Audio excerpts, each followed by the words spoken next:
Bonjour, je m'appelle Ken Freeze de l'équipe de service aux membres de Vescore et aujourd'hui je vais vous parler un peu des formes de pension de votre régime. Alors à ce point-ci, vous avez décidé de prendre votre retraite. Vous avez signé un avis de cessation, vous l'avez envoyé à Vescore, on a fait un calcul. On vous envoie des options de pension. Pour votre régime, il y a 6 différentes options. Alors, il y a la pension commune de survivants de 50%, 60% et 100%. Il y a aussi les pensions viagères de 5, 10 et 15 années.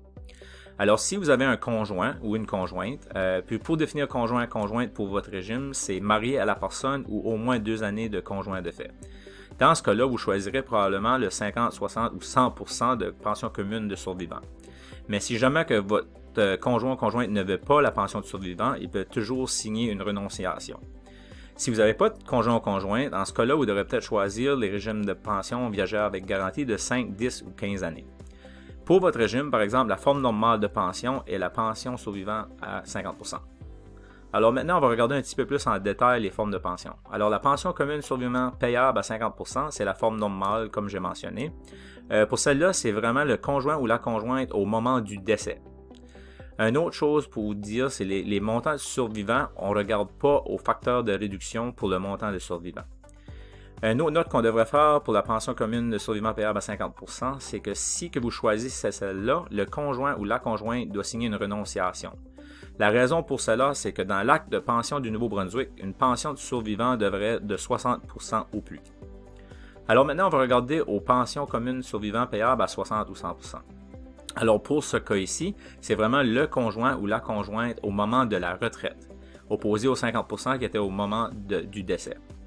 Une autre chose qu'on doit vous dire, c'est que les montants de survivants, on applique les facteurs de réduction dans ces cas-là.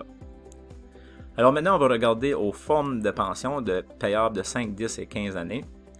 Alors si on retourne à paiement, puis j'ai peut-être pas encore mentionné, mais chaque forme de pension que vous allez choisir, les montants sont versés pour le durant de la vie du retraité.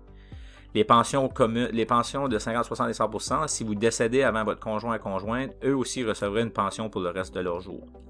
Maintenant, quand on regarde les pensions viagères avec garantie de 5, 10 ou 15 années, ceux-là sont un peu différents. Alors si on prend l'exemple de la pension viagère avec garantie de 10 ans, vous débutez votre pension, vous êtes sous pension pendant 8 années, vous décédez, votre bénéficiaire nommé recevrait 2 années de pension. Alors le 8 plus 2 qui fait 10.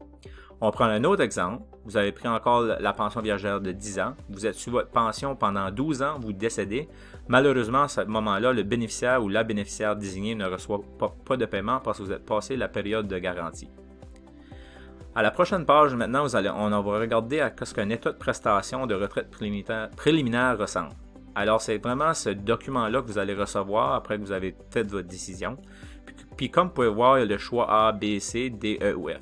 C'est vraiment les montants que vous allez recevoir. Alors, la colonne de gauche, c'est vos montants, et la colonne de droite serait le survivant, la conjointe ou le bénéficiaire. Alors, si on regarde dans l'exemple A, pour ce cas ici, alors le montant de gauche, c'est au retraité. Alors, le montant du haut, le 2005 et 1 sou, serait au retraité jusqu'à l'âge de 65 ans. Arrivé à 65 ans, l'intégration arrête et le montant devient à 1324,96.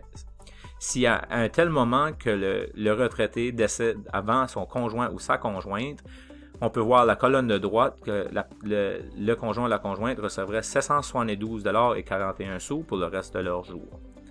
Alors, si vous avez d'autres questions à propos des formes de pension, vous pouvez définitivement communiquer avec l'équipe de service aux membres de Vescore.